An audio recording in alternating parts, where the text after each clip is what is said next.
UP TET 2017 का question paper बाल विकास शिक्षा शास्त्र फर्स्ट है। भारतीय संविधान के किस अनुच्छेद से 6 से 14 आयु वर्ग के बच्चों के लिए निःशुल्क और अनिवार्य शिक्षा का अधिकार शामिल किया गया? अनुच्छेद 21।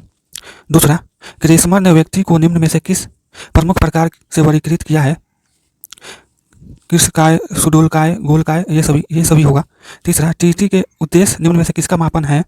बौद्धिक क्षमता, अभिक्षमता, अभिवृद्धि मूल्य, तो अभिक्षमता। 4, संगणन का सिद्धांत निम्न में से किसकी व्याख्या करता है? अधिगम, स्मृति, अभिप्रेरणा, सृजनात्मकता, स्मृति। 5, निम्न में से कौन सी शिक्षा मनोविज्ञान की सर्वाधिक व्यक्तिनिष्ठ विधि है?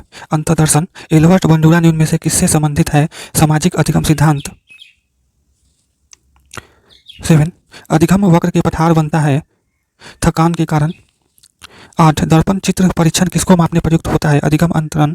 9, क्लाउड पिक्चर टेस्ट निम्न में से किसके मापन में प्रयुक्त होता है? व्यक्तित्व। 10, निम्न में कौन सा शेष से भिन्न है? रायवेन का परीक्षण। 7, 8, 9, 10, 11, 12 की माध्यिका है। 9.5। 12, सूझ या अंतर्दृष्टि के सिद्धांत का प्रतिपादन किसने किया? गेल्टवादी मनोवैज्ञानिक। 13, मैकडूगल के अनुसार प्रत्येक मूल प्रवृत्ति से संबंध होता है संवेग। 14, पूर्व अनुभव के आधार पर संवेदना को अर्थ प्रदान करना कहलाता है प्रत्यक्ष ज्ञान। 15, 5 वर्ष के मोहन की मानसिक आयु 8 वर्ष है, उसकी बुद्धि लब्धि कितनी होगी? 160। 16, कौन सा बुद्धि लब्धि स्तर मंद बुद्धि वाले बच्चों का परीक्षण योग्य बुद्धि लब्धि स्तर कहलाता है? 35 और निम्न।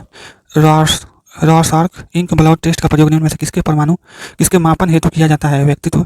निम्न में से कौन सा विस्मृति का कारण नहीं है? स्मरण करने की इच्छा। वह विज्ञान जो संख्यात्मक पदार्थ को एकत्रित करने, विभाजित करने, प्रस्तुत करने, तुलना करने और व्याख्या करने की विधि से संबंधित कहलाता है सांख्यिकी। पिछड़े बच्चों के लिए शैक्षिक लब्धि की अवधारणा किसने दी है? Cyril Burt. निम्न में से कौन सा एक उत्तम परीक्षण की विशेषताओं से भिन्न है? अभिक्षमता। निम्न में से कौन सा बुद्धि का सिद्धांत नहीं है? प्रत्यागमन का सिद्धांत। निम्न में से कौन सी एक अंतःस्रावी ग्रंथि नहीं है? लार ग्रंथि। पियाजे के अनुसार संज्ञानात्मक विकास की द्वितीय अवस्था है पूर्व संज्ञानात्मक अवस्था। शारीरिक विकास को प्रभावित करने वाला कारक कौन सा है? वंशानुक्रम, वातावरण, खेल तथा व्यायाम, ये सभी। 16, बुद्धि लब्धि की गणना का सही सूत्र निम्न में से कौन सा है? मानसिक आयु बटा वास्तविक आयु मल्टीप्लाई 100। चिंतनशील सोच की चर्चा निम्न में से किसने की? डयू। आगमनात्मक तर्क के स्तरों में कौन शामिल नहीं है? कल्पना। सीखी गई बात को धारणा करने और पुनः स्मरण करने में असफलता होना विस्मरण। मूल प्रवृत्ति की एक प्रमुख विशेषता है जो पाई जाती है सभी प्राणियों में तथा यह जन्मजात व प्राकृतिक होती है।